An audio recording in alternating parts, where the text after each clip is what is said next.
T1:52 a.m. The elevator stopped between floors, and someone screamed. The sound lasted 3 seconds. Then silence. When the doors finally opened, there was no one inside.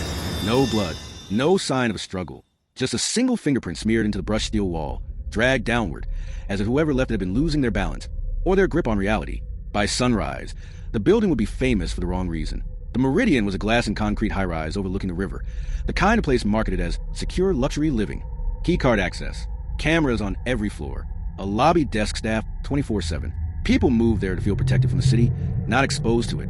On the 14th floor lived Rachel Kim. Rachel was 29, a junior architect with a laugh that came easily and a habit of working late. She was close with her parents, close with her younger brother, and reliably texted her best friend every night when she got home.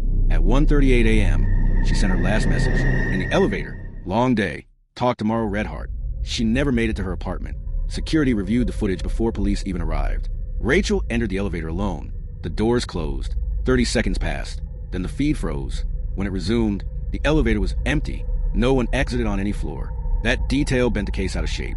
Detectives started with the obvious. Elevator malfunction, power surge, software glitch. The maintenance log showed nothing unusual. The backup camera, installed after a lawsuit 2 years earlier, had been manually disabled. Someone knew the system. Rachel's apartment was untouched. Her purse sat on the kitchen counter. Her laptop was open, an unfinished email blinking on the screen. There was no sign she returned home at all. The city did what cities do. It speculated. Social media filled in the blanks faster than facts could. Some said she'd staged it. Others insisted the building was hiding something darker.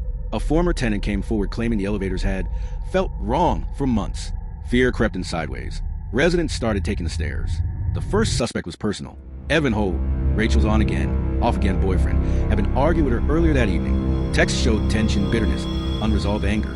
He admitted they'd fought over her working late. His alibi, home alone, was thin. Police pressed. Hard. Evan broke down during the third interview, sobbing that he'd never heard her. For a moment, it looked like a confession. Then phone records placed him miles away when the scream was recorded. A red herring. Painful. Public. The case stalled. The breakthrough came from something embarrassingly small. A junior analyst noticed the fingerprint in the elevator didn't belong to Rachel or to anyone in the building. It belonged to someone whose prints were already in the system, filed under a minor offense from years earlier. A name surfaced. Mark Bell. Mark was a contract security technician. Not Meridian staff. Not quite an outsider. He floated between buildings, updating access systems, testing cameras, fixing things no one noticed unless they failed. He'd been in the Meridian that week. Interviewed casually at first, Mark was cooperative. Almost too much so. He spoke in rehearsed sentences, smiled at the wrong moments, insisted he barely remembered Rachel. But then detectives reviewed badge logs. Mark's keycard had accessed the service elevator at 1:34 a.m., the same elevator Rachel had used. Psychologists later described Mark as someone who lived in the margins, socially invisible, deeply observant. He kept notes about systems, patterns, people. Rachel had been one of those notes, not because she knew him, but because she smiled when she passed him in the lobby. To Mark, that smile meant something. On the night she vanished, he was waiting. The crime unfolded not in chaos, but control.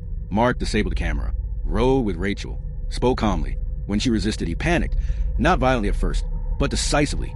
The scream came as the elevator stalled, an intentional stop between floors where no one would hear clearly. No camera would catch a clean angle.